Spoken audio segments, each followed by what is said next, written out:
Hello, everyone, and welcome to Eye on the Illini. This is Mike Cagley here with BJ Stone, who is the man on the radio for Western Illinois football. BJ, how long have you been announcing Western games? This will be my fourth year of play-by-play. My partner Tom Cody, a former professor at Western, has been doing the games for a couple of decades now, but 4 years with me, and we have a blast together. Perfect, perfect. This game is going down as one that Illinois is going to have a hard time, I think, feeling good about it because the point spread is so big that you're expected to really win. And if you don't, then people whine about that. And if you win by that point spread, then you put the accelerator on too hard and you're not showing good sportsmanship. Um, Right. what did you think when you saw that line come out, 48 or whatever it's at now? Well, it was to be expected. Western was much improved last year over the previous few years, but they still struggled tremendously on defense. We allowed over 40 points a game, and in one game against Indiana, which I'm sure the odds makers who do their due diligence look at, we gave up 77 uh, Okay. at Bloomington last year. It was 56-3 with about 6 minutes left, and we threw some late picks, and but it ended up being 77-3. So I'm sure that had a lot to do with their decision making process. Illinois is what, preseason number 12. Yes. High hopes for the Illini. Western is an FCS team. I tell you, I want to say something real quick, if I could, Mike. The Illinois and Northwestern, when they play FCS schools, everybody knows that they have to pay those FCS schools Yep. to come and play. The buy games, we call them. It helps the FCS school raise money for recruiting and for their program, and it helps the Illini get a game that on paper should be very winnable. But what I like in both the case of Illinois and Northwestern and Northern Illinois with us last year is keeping the money in state. Yep. Last year, Illinois played Eastern, Northwestern played Eastern. We're playing Northwestern next week. We're actually the first school in FCS history to play two Big Ten teams the first 2 weeks of the season. So we're gluttons for punishment, you know. Yeah, that is a tough way to go. Although, when I was a much younger man, I remember my first year. I think it was '86 at Southern Illinois University, and I was so excited about that as a guy who grew up in Mahomet that I had bet all my friends all sorts of money on the Illini, and then it was an incredibly close game, and I found out that the point spread can kill you, Yes, and yes. I owed a lot of money to SIU, my fellow SIU students, as I bet heavily on the Illini. We don't want to see that this year. And we did, looking at we scheduled Indiana last year, Northwestern Illinois this year, Wisconsin next year, Oklahoma State the following year, which is not a Big Ten school, but Yep. still an FBS powerhouse. And then going to Purdue, I think, what does that make? 28. These are great experiences for the kids who are playing FCS football to say, look what you can aspire to now in this day and age of NIL and transfers. And if you have a great performance at this level, somebody might pick you up and move you into one of these programs. And look at the stadium, look at the facilities, and it's a tough game to go and try to keep close. It's obviously a tough game to try and win, but Joe Davis, the head coach in his second year at Western, wants to win. He's planning on winning. That's what coaches are supposed to do, is to prepare a game plan based on winning the game. And he'll be disappointed if he doesn't. I know him. Yeah, and that's that's Brett Bielema in a nutshell. He didn't go to South Carolina, or go to the bowl game to lose to South Carolina. And, every time he plays a big team, it may take 9 overtimes, but he's planning on beating them like he did Penn State a few years ago. And I actually think this year, if I was going to predict an Illinois upset, I think this might be the year that Illinois beats Ohio State. And for those of you who are old, you know where I'm talking about. But the late '80s, early '90s, the Illini actually, I think, did maybe a 5 game win streak against Ohio State, which really only Michigan gets to go on a streak like that against Ohio State. It just doesn't happen very often. Yeah, Mike White had a heck of a run. Yeah, yeah, White, and I keep thinking to myself that Brett Bielema, as much as people tend to underestimate him because he's not flashy, he may put together and walk out of here the greatest Illinois football coach. We will see, of course, obviously. Um, It's interesting. The rivalries are so great in the Big Ten that a lot of schools fans won't accept the guy who's previously coached at another school in the Big Ten, such as a rival like Wisconsin. So Yes. Brett's got to fight that uphill battle as well. But Well, the funny like, thing hey, is he comes here with it's interesting because when he was a younger man, it would be more of an outward confidence. And when he comes here as a little bit more grizzled of a veteran, and I could say that because I'm older than him, he comes in with a more of a quiet self confidence. And I have to admit, I was not happy when he was hired. I was like, "Oh, great, we're going to try to run the ball." And if you're my age, which I'm 58, we had to watch Gary Moeller explain to Illinois fans that Illinois was going to be the same as Michigan. And Gary Moeller had no idea that the 3 yards in a cloud of dust is very ineffective when you have the ninth or 10th ranked recruiting class in the Big Ten. yep. And it looks great at Michigan with the number one or number two, depending on how Ohio State did. And You know, so I was I remember the only guy that was able to successfully run the ball like OSU and Michigan for an extended period seemed to be Glenn Mason up at Minnesota, but then they couldn't beat anybody. They exactly. couldn't throw the ball. And Well, even Glenn says that. I had 2,000-yard runners, but I couldn't throw the ball. yeah. So, Well, and I thought Brett Bielema was going to try to, set up Wisconsin South. Now he's done some of that, but I will tell you the man's ability to tweak an offense, and work with Lunny and give him a little bit of rope to kind of run some things that maybe you didn't think Brett Bielema would want to run.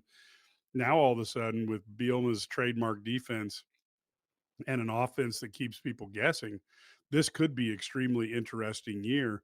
I still think it comes down to offensive line, defensive line, and does Luke Altmaier stay healthy? If yeah. if you have good line play and Luke Altmaier is healthy, I think Illinois could be 10-2 this season. Well, that should get them into contention for talking about the playoffs. Uh, Yes. you know, Western's in Macomb. I live in Canton, about Yep. 35 miles away, and Bielma's grandparents live right here in Canton. Oh, wow. So Perfect. they, I'm sure, have a great interest in how the Illini do this year and every year that their grandson is coaching. So say hi to the Bielmas. That's awesome. Well, look, what we do, folks, for those of you who are just joining us for the first time, we go through and we have a member of the media who is an expert on the Illini opponent come on and talk. I'm not going to talk as much about the Illini because you guys hear that a lot. We're going to find out about Western Illinois. BJ, when you put that offense comes up to the line of scrimmage, who should Illini fans be looking at as the best players on the team and the guys who are going to make the biggest difference for Western in this game? Well, as far as the Leathernecks go, a lot of untested faces are taking some key spots this year. We had an explosive quarterback last year, a young man named Nate Lamb, who came back. He's a grad assistant and actually helping out on the defense. Talk more about that Oh, later. wow. But he had a heck of a year at quarterback. We developed some wide receivers. Just a young man named Matt Henry didn't start till the third game. Ended up gaining over 1,200 yards of offense by catching passes. He moved up to Eastern Kentucky. Eli Aragon, another great wideout that we had last year, has moved up to the FCS level, or FBS level, excuse me. So there's a lot of newcomers this year. The main faces coming back, though, on offense are in key positions. Dagan Miller on the offensive line, Brandon Lanier at tight end. Antonio Chata is an All-America choice at kicker at the FCS level. We got a great leg there. So if the Leathernecks offensive line can hold up and give the new quarterback, who I just got the depth chart today, by the way, and it looks like it's going to be Chris Irvin getting the start. And Chris did some backup work last year for Nate. But if they're able to give Chris a little bit of time, if they can make a little bit of space here and there for the all new running backs that we have, it's an inexperienced bunch, but Joe Davis is an offensive guru and he's got some great coaches. Brad Wilson of the offensive line does a great job. And it's one of those cases. I'm sure you've been looking at the past records. Western has gone through a terrible spell, didn't have a lot of success on the field the last few years until Joe arrived. Won 4 games last year. Everybody in Macomb was very happy except Joe and his kids because they felt they left something on the table and there was more wins to be had. So On the offensive side, I would say Lanier, the tight end, is a big watch. Dagan Miller is a key on the offensive line, and keep an eye on our kicker. If we can get inside the 40-yard line, Antonio's pretty solid from 55 on in. Yeah, that's impressive because that's going to get you some looks at in a league later on. How do you think Illinois looks to have a good defensive line this year? How do you think that offensive line compares in terms of size and experience up front? Well, it's a big offensive line, but it is inexperienced. A lot of new faces are being melded into the situation. I think the offensive line was the single biggest improvement I've seen on that 24 team, based on the two or three teams prior to that I watched. The offensive line did some great things last year, cut the number of sacks in half in one season, and for the first time since I've been calling games, they had a running back gain over 400 yards. And Cameron Smith, who also got an FCS spot. He went, I believe he's at Coastal Carolina, perhaps.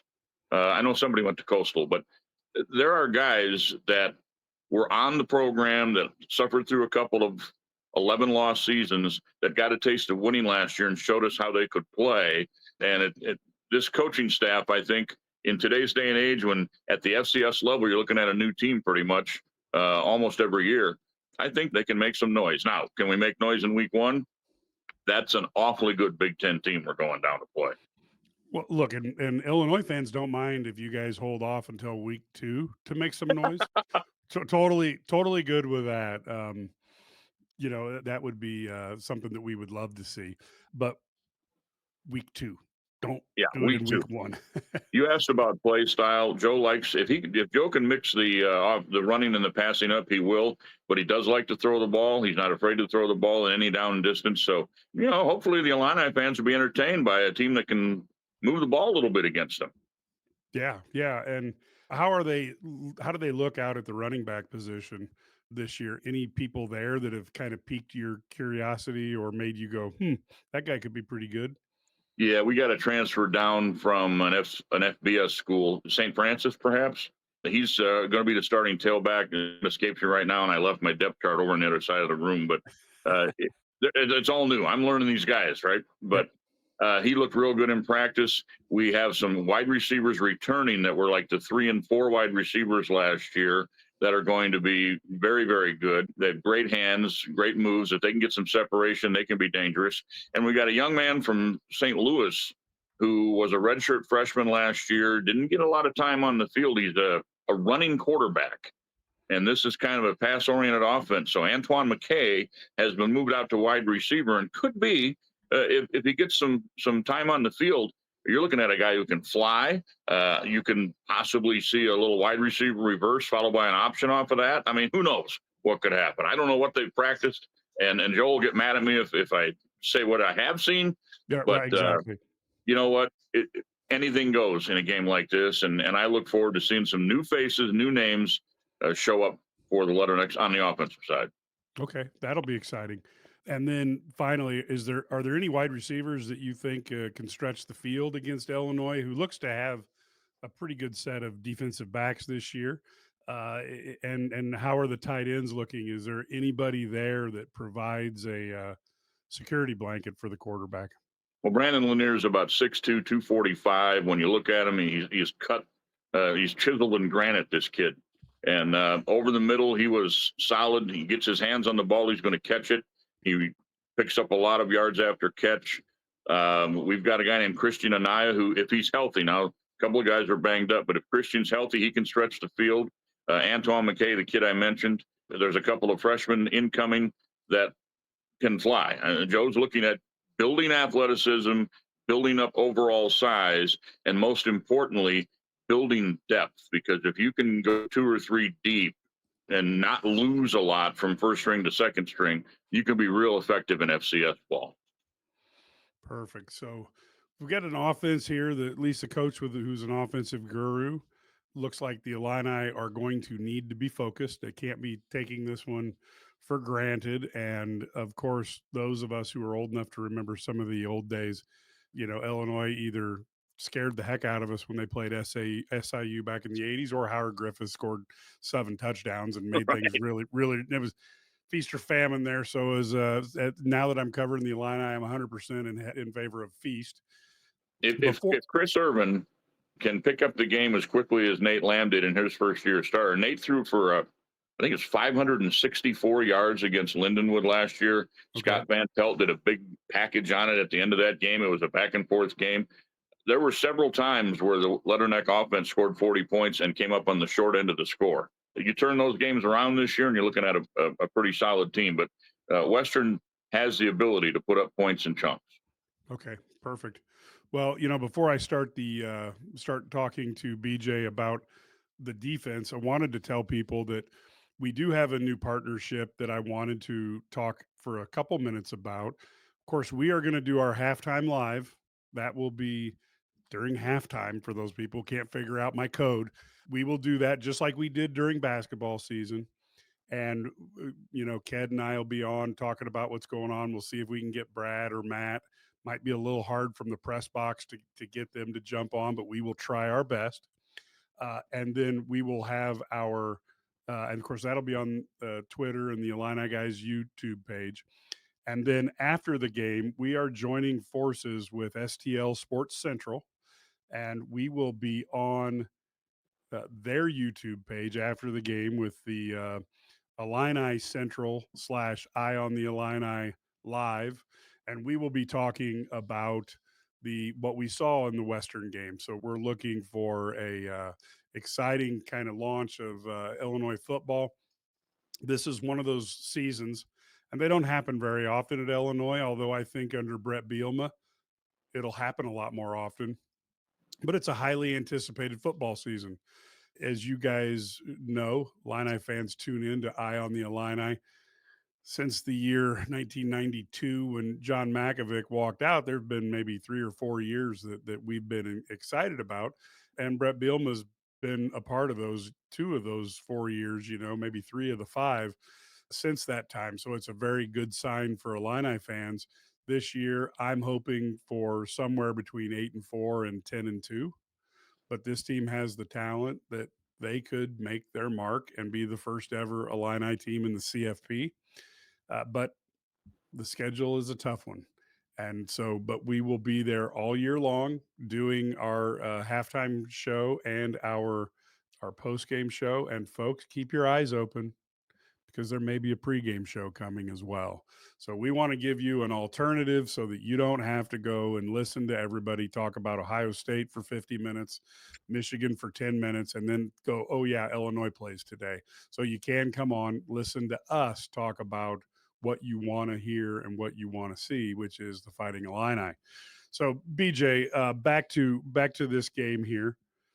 Now on defense, you said they had some struggles last year, and giving up 77 to Indiana is not the normal. It's not as shameful as you might think because that was a really good Indiana team last Yeah, it year. was.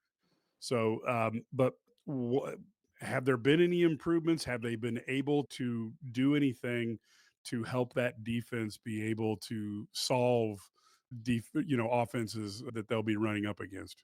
Well, the big thing, Mike, is right off the bat, Joe Davis addressed that by bringing in Landon Fox, the former head coach and a very defensive-minded head coach from Valparaiso, right up the road from you guys, and in Northwest Indiana, and he has changed the scheme. I think last year, a lot of times, the team played a little bit tentatively. I think they're going to be much more aggressive this year. Whereas the offense lost most of the names that we would expect back, the defense has a lot of guys returning. Now, you look at that, that's a double-edged sword. With great experience coming back, but on the field didn't have all that successful of a year, quite honestly, defensively. Those guys have a lot of pride. Captain Peyton Bradford, defensive end, about 250-pounder, had a great last month of the season, established himself as a great edge pass rusher. On the other side, we've got Jalen Ribbon, big kid who made some noise. We've got returning defensive tackles. We've got a kid moving up from strong safety to a weak side linebacker, Christian Pierce, played at Delaware before transferring to Western Illinois. And I think Christian returns, I think, coming off a 55, 60 tackle season in part-time play. He was hurt a couple games. I think he potentially could be an FCS All American at that linebacker spot. We got a couple of freshmen coming up, and some from right here in the area. There's a young man from Metamora, played in the middle Illini over here in the middle of the state, and Okay. he's going to make some noise. Defensive backfield wise, a lot of changes there. Whereas we've got a lot of linebackers and up front guys back, the defensive backfield saw a lot of changes and added, from what I can see, a tremendous amount of speed. Now, can they cover? Can they cut down on the mistakes? That's the key. If they can do that, this day and age of football, you know as well as I do that there's no such thing as a string of shutouts anymore. You're not going out there to pitch a shutout. And Joe Davis says that if we win 35-28, that's a nice win in today's game, and at any level. Because there's a lot of offense and there's a lot of rules that favor the offense. You try to get a couple of turnovers, you try to force some third and longs, get the defense off the field, and your offense becomes a big part of your defense in a game like we're looking at this Friday night. Because the best bet for the Leathernecks to pull off the amazing upset would be to hang on to the ball for 30 plus minutes and keep that Illini offense off the field, right? Yeah, yeah, and that's that. Like I said, I think that's going to be the interesting part. How do you think their line will hold up against Illinois' line? It's going to be very, very big task. They're going to have to fly around, take some different angles, maybe take some shots, try to confuse with some stunting if they possibly can. There's been rules put in against the pre-snap stuff where you can't jump around and change your position, which again helps the offense. But Yeah, I think if Landon has them doing anything, I think you're going to see some exciting. Not to say they're going to run a grid splits like the old Jerry Glanville Falcons, but you might see some attempts at pressure, leaving the corners out on an island and see how they do. Who knows? Or you might see a conservative look like we're going to give you four, we're going to give you four, then we're going to try to tighten up on third and short. We shall well, see. I think that they're going to have to be exotic in some of their scheming to kind of throw the Illini off balance with that big offensive line you have. yeah, and the other part, I guess, is with Illinois' running backs. You've got Thunder and Lightning in the backfield, and of course Fagan at 243 pounds and with speed. He represents maybe a unique challenge that they may not run into very often. Absolutely. And tackling was an issue last year. So if you've got big backs that can shed that first guy, Western has to tackle better than they did last year. I will say this, they were put in the right positions a lot of times by the play called defensively, just didn't wrap up, just didn't make the stop. You know what I mean? And it's Yep. just agonizing for a broadcaster because you see they're right there and it's not like they're getting run over. They just Right. missed the tackle. Yeah, yeah, and So and as a coach has to be frustrating because that's the one asset that, you assume everybody has by the time they make it into college. You know how to make contact, wrap up, and yep. bring a fella down. Well, that goes Although, all the way up to the top level. There's guys in the NFL that can't tackle right. yeah, We know that. yeah, yeah, exactly, exactly. Any guys who stand out to you from a physical ability standpoint that bring that extra speed or that extra, hammer from a physicality standpoint that Illini fans need to be looking for their number? Number 5, Jalen Ribbon is a guy to watch. He actually, from the edge spot, picked off a pass and looked like a fullback once he got his hands on the ball last year Wow. in one of our games and rumbled downfield for 60 yards. I mentioned Peyton Bradford is a good rusher off the edge. If he can get free, his explosive first step allows him to get to the quarterback pretty quickly at the FCS level. We'll see if he can do that here. And then, as I mentioned with Christian Pierce, it's going to be all over the field. Last year's weak side linebacker was a kid named Ryan Crandall who has moved on into the Missouri Valley Football Conference. He's from Ankeny, Iowa, and he moved up to Northern Iowa to play for the Panthers. But in Christian, I see that very same thing, even a little bigger, a little faster, and a little more of a nose for the football. So, and if I remember right, Christian should be number 3, Okay. and number 5, Jalen Ribbon. Keep an eye on those two fellas, and you'll see some pretty good football. That's good. So number 3 and number 5, get those circled on your charts so that you make sure you're paying attention to the best players. And of course, that brings us now to the part that's maybe a lot of coaches look at as an intangible, but I know Brett Bielema looks at the special teams as a way to define yourself and separate yourself from your competition. how are the special teams for the Huskies? That for so much better last year for the Leathernecks.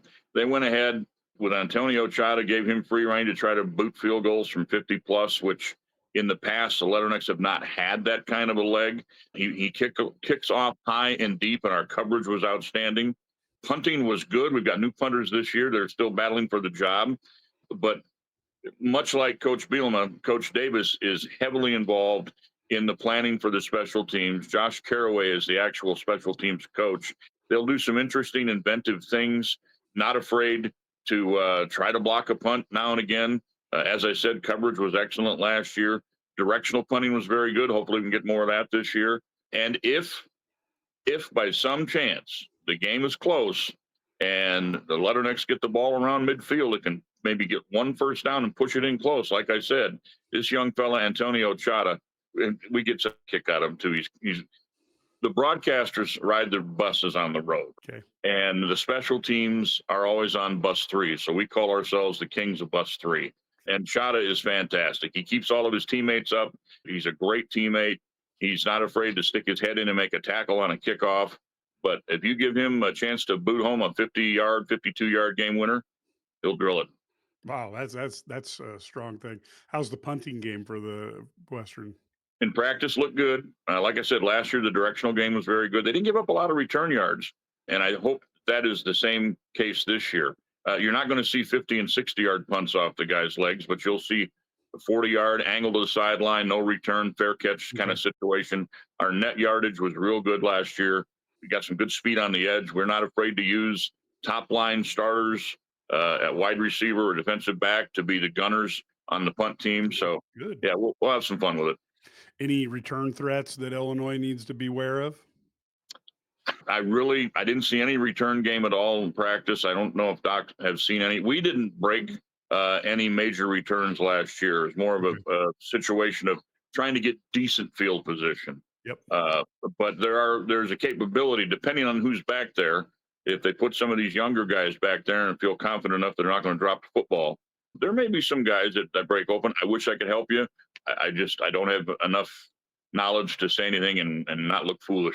No, that's fine. We want to make sure. I know I come from an era where I just want to make sure that they don't let the ball hit the ground and you lose 20 yards watching it roll Yep. after you could have fair caught the darn thing.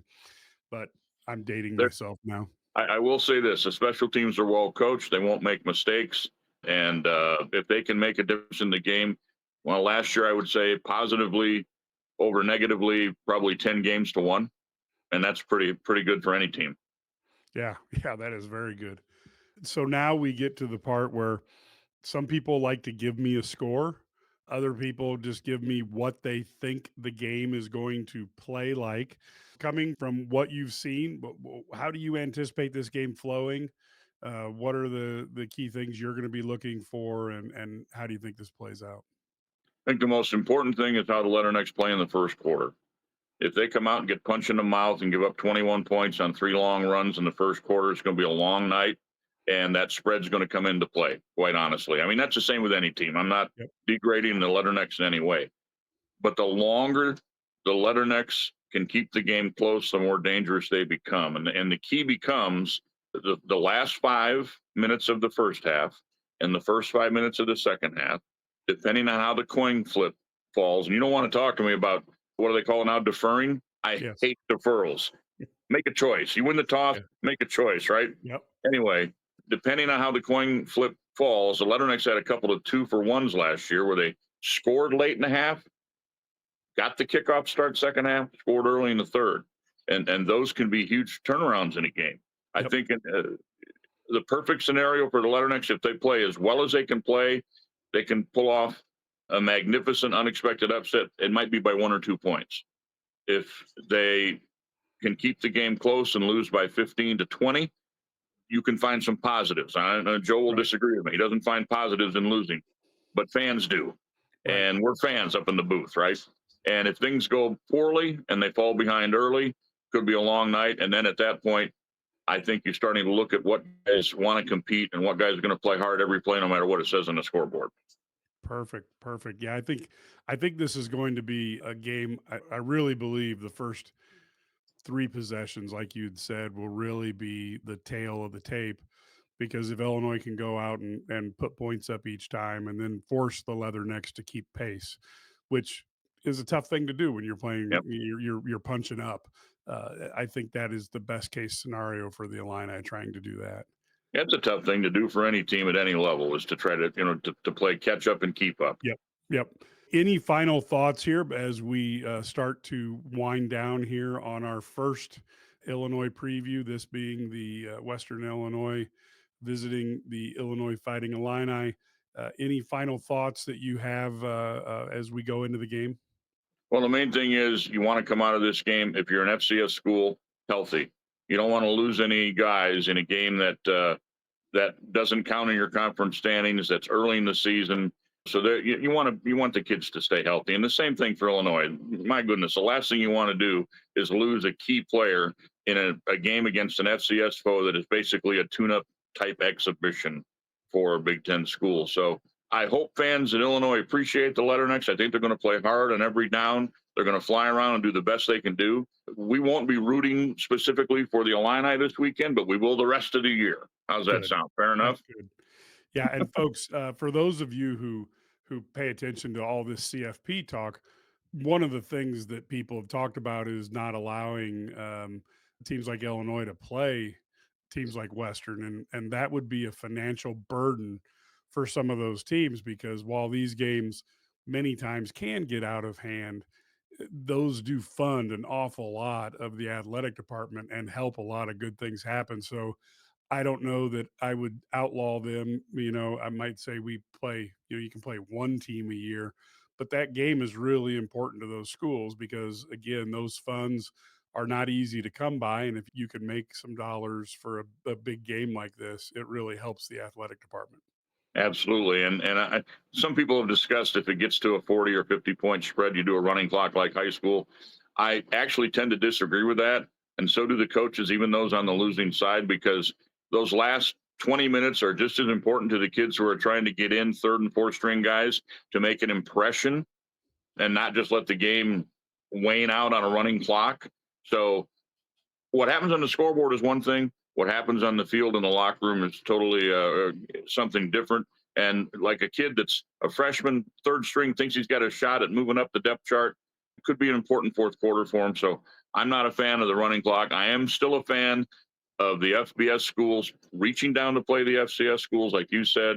And I am a big fan of when it stays in the state and the money just transfers from one side of the state to the other. Yeah, that's a perfect point, and that's a good one to end on.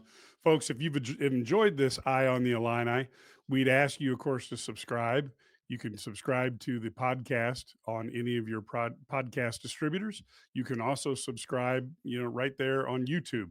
So please smash that button. The other thing that you can do that really helps us out is you can share this on your social media.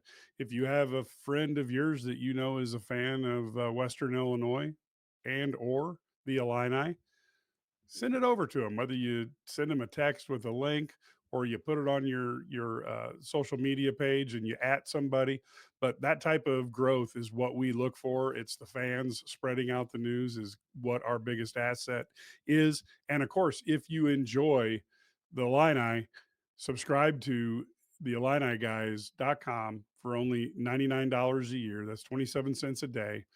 It gives you all the stories, gives you all the things that are behind the paywall. But the most important thing is the message boards where you can not only read what Brad, Ked, Matt, Larry, myself, and others have to say, but you can interact and you can ask questions. What did you mean by this? Why did you say that? And that's a two-way street. Then it's not passive like subscribing to a newspaper and just reading an article and then putting it away. You actually have that interactive part of it. And that's a big part of IlliniGuys.com. We would love to see you there. And folks, we're excited. We're going to have our halftime show on Friday. We'll have the post game show on as well on the STL Sports Central, which we're excited about to start the season. So make sure that you get that. And of course, the Illini Guys Sports Spectacular is still on over 20 stations across the state of Illinois. We are back on 590 AM in St. Louis. Of course, you can catch us on WLS, WJBC, WDWS, and tons of other stations across Illinois. We would love to have you listen in there. And it's also a podcast as well. Until next time, folks, go Illini.